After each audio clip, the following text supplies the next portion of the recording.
Welcome to Breathing with Bierman, the podcast. Back again, Pat, our great producer. We're teaming up again. I'm at home right now. I'm in my gown. I have COVID-19. I actually have bad symptoms, but that's my problem because it's exciting tonight. Tonight's guest has earned rave reviews. She has mastered every nuance of that timeless living legend, the Queen Diva, the gays' idol, Cher. Her Almost Cher show captures every aspect, every nuance, dead-on vocals, fabulous replica costumes, and from what I've seen, a lot of over-the-top fun. She also does a killer Joan Rivers, but let's meet almostshare.com. That's Helene Masiko. Did I get the last name right? Did it? Very few do. Yes, it is Helene Thank you. Thank Masiko. you. Well, I met you a couple of weeks ago. You are Cher. You are Joan Rivers. I had to talk more with you. How did you even get in this impression? What led to this genesis of Cher? Well, I've been in show business since I was a toddler, ever since I discovered that my initials were HAM. What else could I do? So Cool. I was a singer, dancer, actress, comedian, anything but a real job. And then I used to sing with a band. And when I sang with the band, I discovered I was blessed with a rubber voice. I could sound like almost anybody. So I thought, people don't want to hear Helene singing Cyndi Lauper. They want to hear Cyndi Lauper singing Cyndi.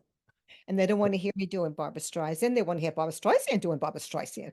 And so when I did Cher, I sounded like I talked like Cher and I sang like Cher. And I would always throw on, because my background is in theater, I throw on costume pieces and wigs and use props and stuff. I got my ex-husband, who was my keyboard player, he'd come out and get on his knees and put on the sunny wig, and we do I Got You, Babe. So it's just, I'm very theatrical. My background Mhm. is in theater. I toured with nationally with the Broadway show Hair and a couple of others, like My People Come and a few other shows. I've got Oh, a wow. resume longer than my arms, and I've got long arms. Right, right.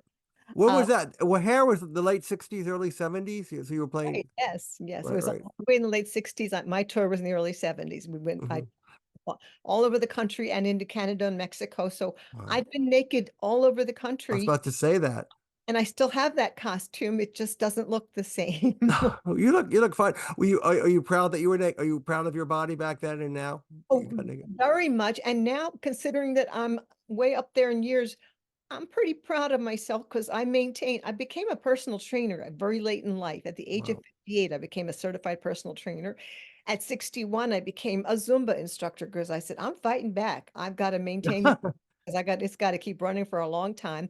I've got to be able to jump around in 5-inch heels with a bear on my head. So Yeah, yeah, yeah. and then I became a trainer and started working at a gym, and now I train privately in home with in home for people, especially people with special needs, intellectual and physical disabilities, and senior citizens, because I am one, and so they can't say to me, "Oh, you don't know what it feels like to live in a body." I say, "Oh, yes, I do." And unless you're afflicted with something terrible, then God bless you.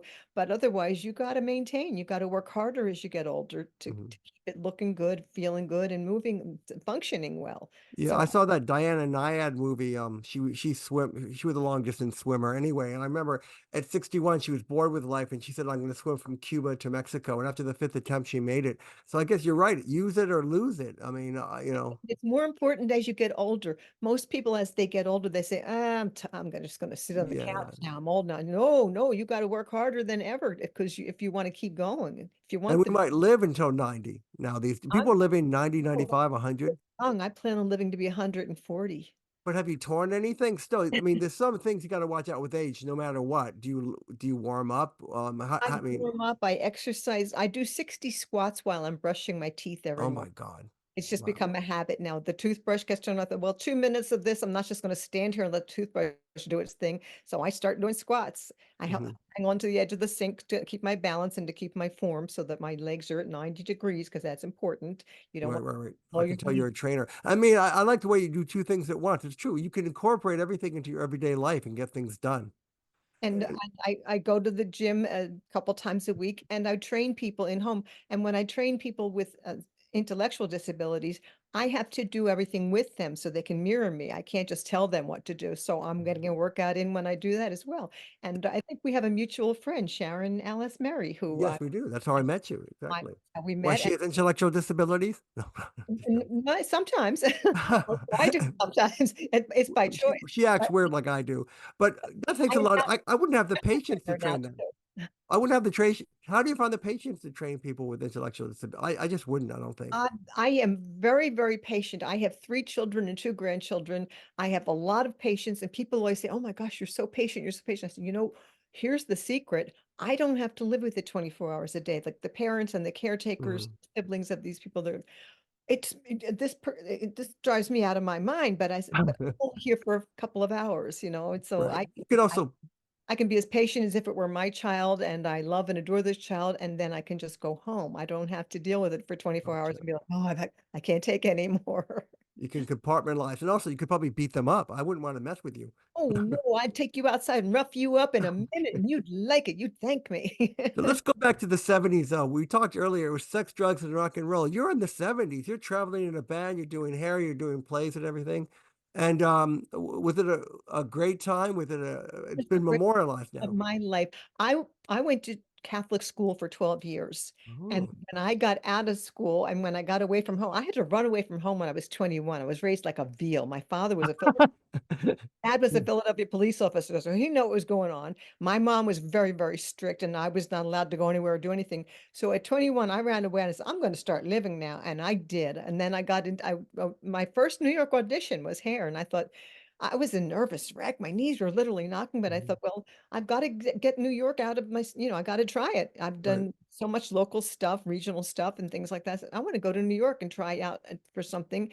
And I know I'm not going to get my first one. Well, I did. I got hired on the Wow. spot, went on tour, and I said, I was on tour for the better part of a year and a half. And I said, I learned more on that tour than I Oh, learned in shit. 12 years of Catholic school because that was real life. And it was fun. It was so much fun. And then doing the nude scene was so freeing. It really, Right. it felt, You, I you just had no problem with it. None at all. And we didn't have to do it in rehearsal. Right. In rehearsal, the director just said, if you don't want to, if you don't feel like it, if it's for the girls, if it's a certain time of the month and you're not up for it, I understand.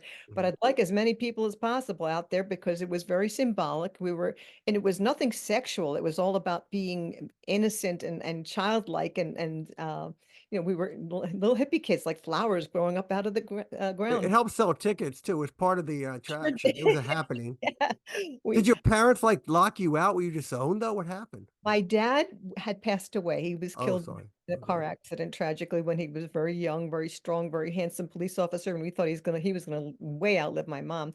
My mom was still around. She was proud of me, and we opened actually at Wildwood Convention Center. My tour opened at Wildwood Convention Center, so she was in Wildwood at the time, and I said, "You're going to come to the show, Mom?" Of course, and she said, "Well, you can bring some of the cast over for spaghetti dinner afterwards, but I don't think I'm going to come to the show. I haven't seen you naked since you were a baby, and so and she didn't come to the show. I like it. Live and let live. You move Yeah. on, and so you left home, became like it's almost like vaudeville. I mean, you Oh, traveling to town to town to town, experiences, yeah. people, life. And You're and still alive. I've toured with a couple of shows and I've gone cross country with I co-owned and co-produced and co-operated and directed, choreographed a dinner theater production company. We had 3 or 4 locations, and one of them was out in Fresno, California. So I traveled out there a couple of times and wound up living in California for a year and a half with that show and after the show. And then while I was there, I did a cabaret act. Somebody said to me, "Oh, you're very talented. Do you have your own act?" I said, "Of course I do." I didn't, but I put it Right, together. put it together. Wow. You're going to start next Tuesday. I ran back to my then boyfriend, but who later became my first husband, my first practice husband, and my best friend, who was his best friend.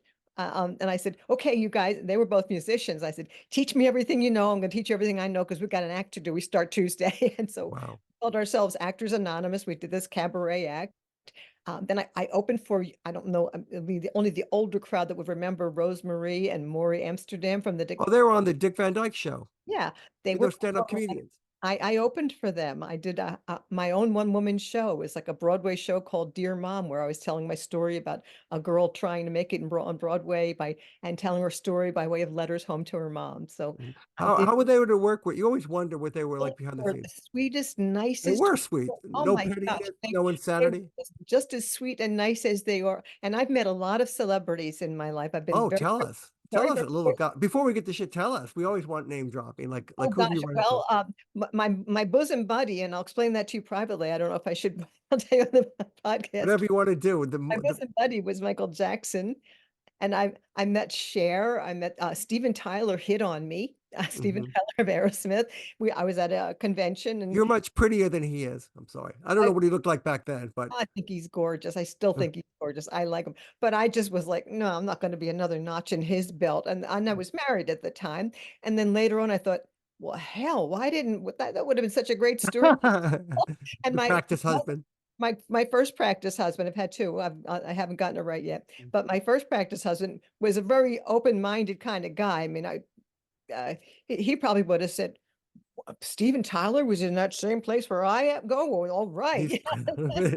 He would have thought that was pretty cool. But Michael Jackson, though. Stop the presses. Jackson, You would offend him too. I guess he didn't. You didn't sleep with Michael, though, did you? he was my buddy. He was my bosom buddy, and there's a lot of meaning behind that, which I'll tell you privately. But Well, when you were bosom buddies, we're talking early 1980s, late 70s. late What 80s, Michael Jackson? late 80s. Late 80s. He and his manager, Frank DeLeo, they took a real liking to me. I spoke with them on the phone because my manager, my band manager, brought me into his office to be a record promoter. He said, I had also done a radio show. He said, you know music, you know radio, you've got this personality, you'd be great record promoter. So sure, I'll try it. I got to go to every concert there was and get backstage passes and VIP treatment and the whole deal. And then, well, these conventions, and that's how I met all these stars. Michael and his manager, Frank DeLeo, just took such a liking to me because when I'd get them on the phone, I'd always make them laugh. I really have, I'm blessed with a quick wit, great sense of humor. I've always got a joke. I've always got a one-liner. And they said, Frank said to my boss, he said, put her in a limo and send her up to New York. I got to meet this woman. She's crazy fun. I said, I can't, I have three children. I can't just jump in a limo and go to New York. And he said, well, you're coming out to Kansas City for the opening of the Bad tour. And Wow. take no for an answer. They flew me out. I stayed in the same hotel with Michael. I rode in the limo with him, sat in on a rehearsal. At the time, Sheryl Crow was one of his backup Right. and guitar players. And it was just what a great experience. When I first walked up and met him in person, I said, Michael, I looked up bad in the dictionary and there was a picture of you next to it. He goes, oh, did you hear what she said? I like her. And he gave me a big hug and we became fast friends instantly. And I truly, I would defend him to the death. I do not believe he was capable of evil. I think people took advantage of him. I think there was Yeah, well, but that was later on in the night and everything else in late 90s. Who knows what it sounds really bizarre. He did have he kids was over and deprived of a everything. childhood. He did not have a childhood. He became his father's slave at the age of 5. He Yeah, was yeah. very, very talented, and his father saw him as a gold mine. He's like, you work, work, work, work, you The boy, whole you. family, whole family. He would beat them. He was old Especially school. Michael, because Michael he was the best. He shone brighter than anybody else. Yeah. And so he never had a childhood. And when he got older and had money and could afford the Neverland Ranch Yeah, and at all one point, the yeah. things that went with it, he said, now I can be a kid. And that he'd have kids over and he'd play. And I think he was as innocent as any sweet 5-year-old. He was Well, just, that's another show. But yeah, poor Michael, it just descended into insanity, it seems. And that can happen. You know better than I do. that Money, can make sense sycophants, too. no one says no, and drug addiction, the whole thing and stuff. But I could go on forever about Michael Jackson, Steven Tyler, Sheryl Crow. I mean, did you go to the Playboy Mansion? No, I didn't. I was never invited there. No, that wouldn't. Darn. But the fans want to know about Cher. I didn't realize she's still so About huge. Cher, babe. No, but Cher is an icon. Even you know what I do? I talk to younger people, and what I do you know who Cher is? And if they even have an inkling, I go, that's pretty amazing. Because I know every generation says this newest generation doesn't know anything, but this latest generation, the internet has changed everything. If it didn't happen 5 minutes ago or 5 years ago, they don't seem to know crap. But they knew who Cher was. And I told Most them I'm interviewing you. The Cher thing, it evolved with your then boyfriend. You were doing Sonny and Cher kind of. No, no, that happened with a few years later. I was in a comedy troupe. We were called Schizoid. It was all sketch comedy, like Saturday Night Live kind of stuff. I was one of the writers and one of the performers. And one of our sketches was Cher doing a benefit for the homely. So they I said, love the improv. It's almost like a good improv Saturday Night Live idea. I got a big curly wig and a black body, like a cat suit, pair of boots and a chain belt. And I walked out and I just, did the mannerisms and the voice and did all the jokes about Cher and did the tongue thing and all that. I said, when I can explain that tongue thing too, a long time ago, I had a peanut butter sandwich and I've had peanut butter stuck to the roof of my mouth ever since. So that's what the See, tongue this thing. is amazing. How do you do that? Is that a gift? I know you have to practice. How do you? Gift. It is a gift. And I do practice in the beginning. I've done so many other characters as well. And of course, Jan Rivers, I can just turn that one on and can we talk? I was dead, but I got better. And I had a good embalmer, never scrimp on the embalmer. And I write all my own comedy, but getting back to how I started doing Cher with this comedy troupe, people said, you nailed the voice, you nailed the look, you You got are. Yeah. I said, why don't you start performing as Cher? Well, I said, well, I do a little bit, but she wasn't that popular at that time. What And then, year was this? oh, it's in the early 90s, I guess, or mid Yeah. 90s. She went through like a Black Rose thing in the early 80s. She married, is that when she married Greg Allman? I And then so. late 80s though they should MTV, right? I believe. And I believe was in the 90s. okay. It was the biggest hit of her career. And Hmm. that's when Turn my Back Time was before that though. that time was in the 80s. Yeah. Oh, so 90s she had another renaissance with I believe. That's She her has had biggest a selling number one, album. That's her biggest selling she has single. had a number one hit in every decade for 7 decades now. Wow. Wow. And including her most recent one, which was on her Christmas album. But Believe was the biggest hit of her entire career. And she had kind of fallen out of the public eye for a while. She was on cable TV hawking hair care products. Right. I mean, famous, but not top shelf, right? Not red hot, right? And I think she probably had already made enough money to live comfortably for the rest of her life, but I don't think she wanted to. She wanted to be a star from the time she was a kid, and she wanted to remain That's a what they star. do. Yeah. When she came out with Believe, my phone started ringing off the hook. You do Cher? I said, yeah, I do Cher. And they said, Hmm. oh my gosh. And I started getting all these bookings as Cher for different corporate events, private events, open to the public events. And I said, well, I got to put some costumes together. So I went to Right. Victoria's Secret, got a body stocking, put some rhinestones on it, and got invested in some wigs. I bought a showgirl costume in Amsterdam when I was just there on a vacation. Oh, that'll work for Cher. And had a couple of headpieces made and then I when it became my almost full-time career, I went to Bangkok, Thailand and had replicas of some of her best known Bob Mackie costumes made. Oh, And you when went personally to Thailand to do? Oh, I wow. personally, well, two of them they did through I contacted them because I'd heard about them doing replicas of Cher Mhm. costumes and I contacted them by phone. And the gentleman said, well, we do mostly drag queens. I said, well, who's a bigger drag queen than Is Cher? that why the gays like her? Yeah, I didn't know she was a gay icon. She's over the top. Yeah, because Yeah. she's so over the top, so glamorous.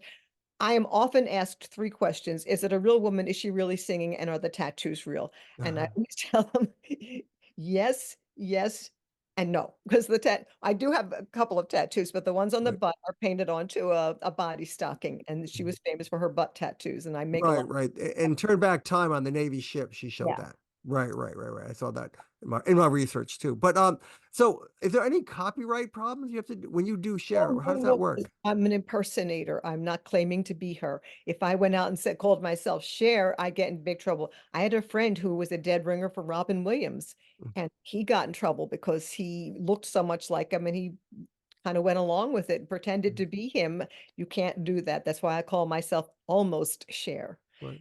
And the stars are very flattered by impersonators. Who wouldn't be? I mean, like I'm so wonderful that everybody wants to be me. They dress like me. They sing like me. They move. No.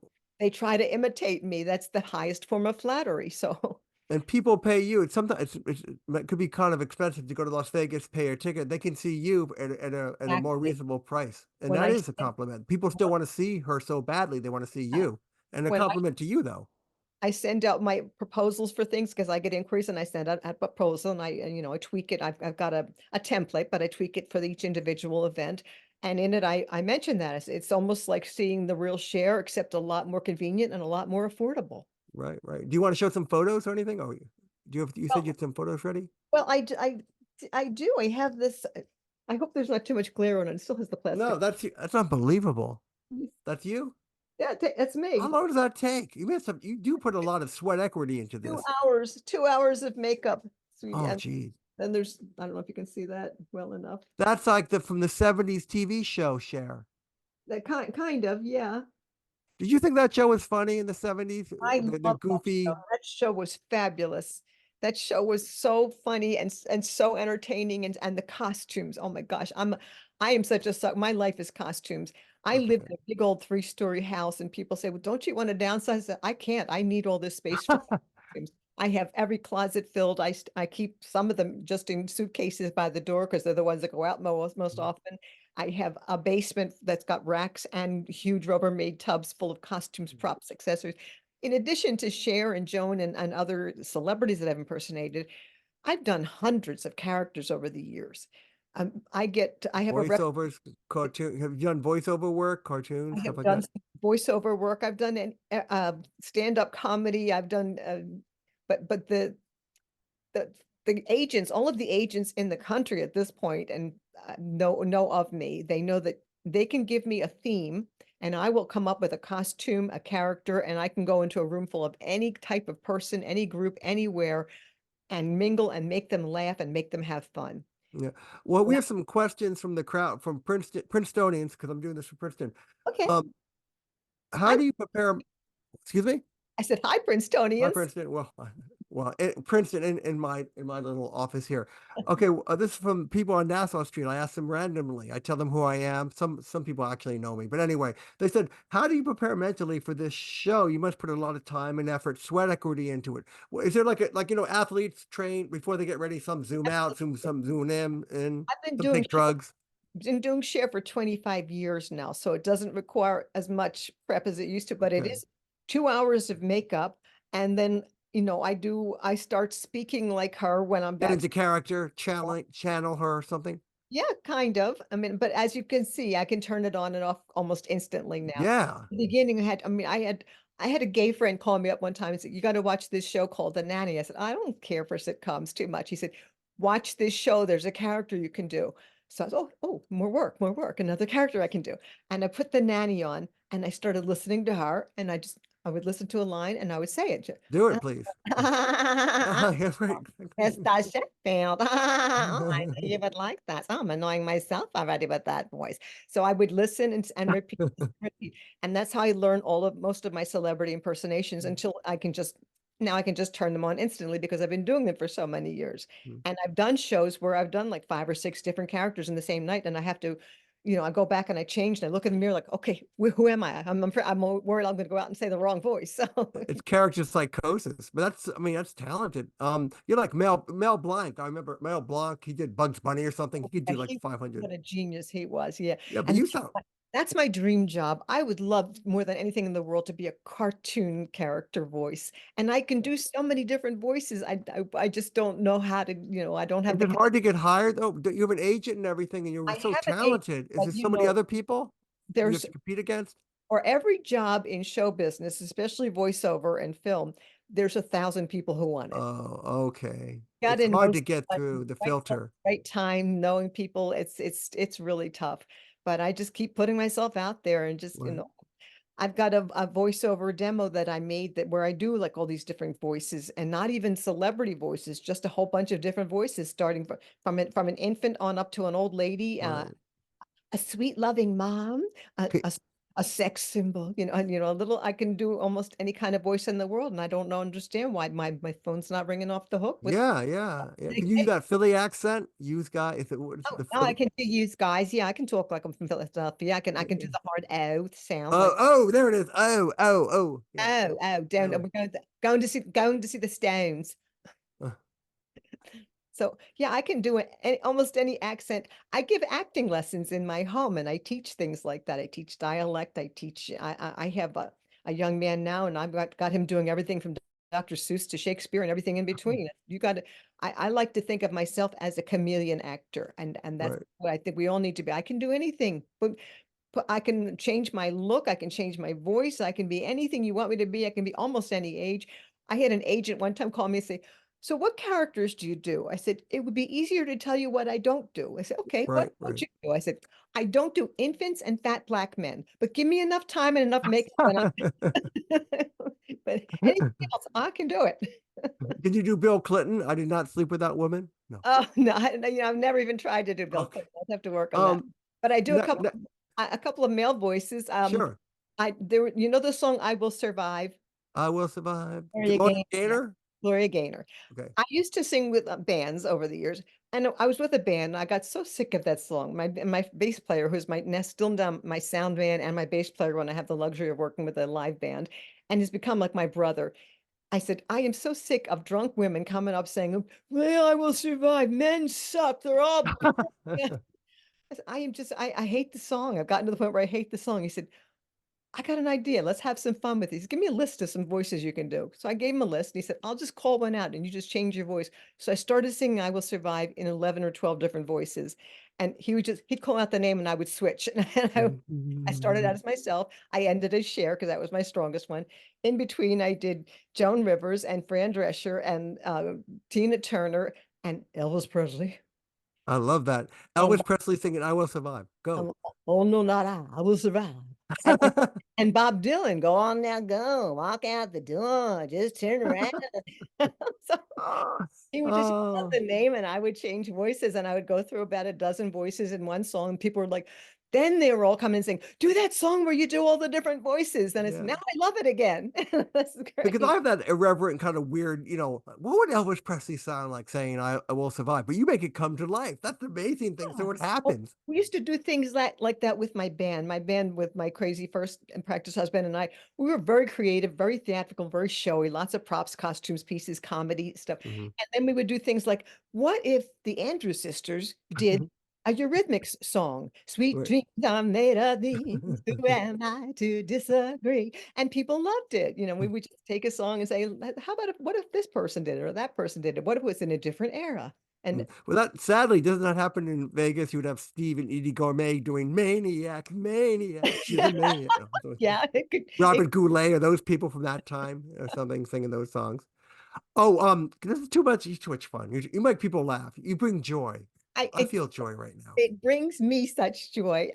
When people say, "What do you do for a living?" I say, "Well, basically, I get paid to play dress up, make pretend, and go to parties that I wouldn't otherwise be invited to, and I make people laugh. I make them have fun."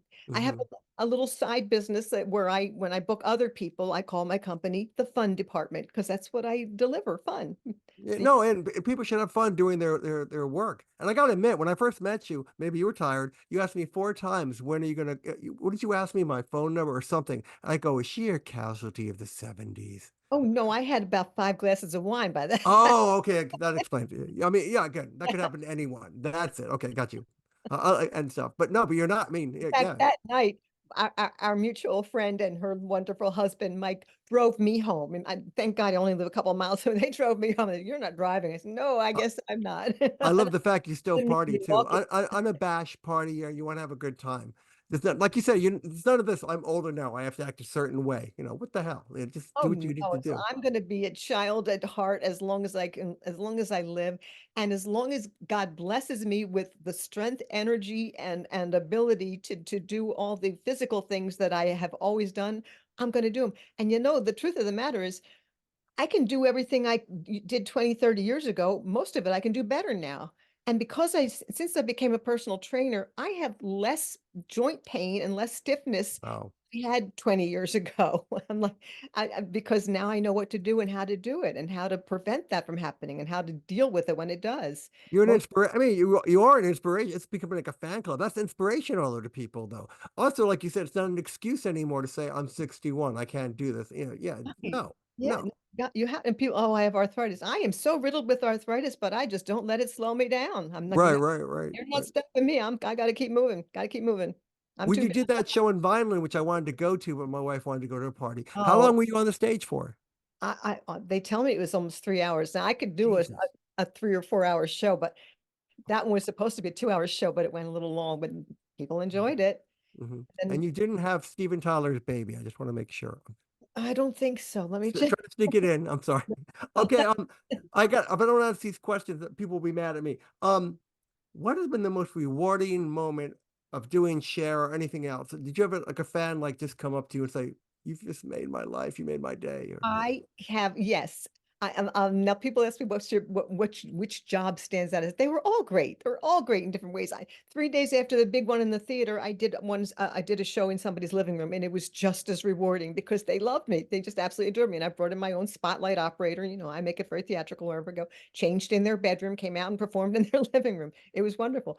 But several years ago, my band was working at a place called Mama Ventura's in Voorhees, and they said I was doing Cher with the band, and the owner came up. He said, How about what do you think about doing a Cher show in the back room? They had a banquet room where they had like weddings and parties and things. What about we sell tickets and do like a dinner show and we do a Cher show back there with the band?" And I said, "Yeah, let's do it." So we did the show. After the show, I did like a meet and greet with people for pictures and stuff. And a gentleman who was there by himself, very nicely dressed, very distinguished gentleman, walked up. He said, "Young lady, the only difference between you and the real Cher?" And I said, "Oh, about 500 grand a night."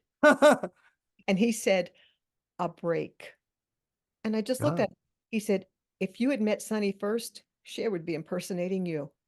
I said, "Wow, that was the nicest compliment. And I'll never forget it. And it makes me feel so good.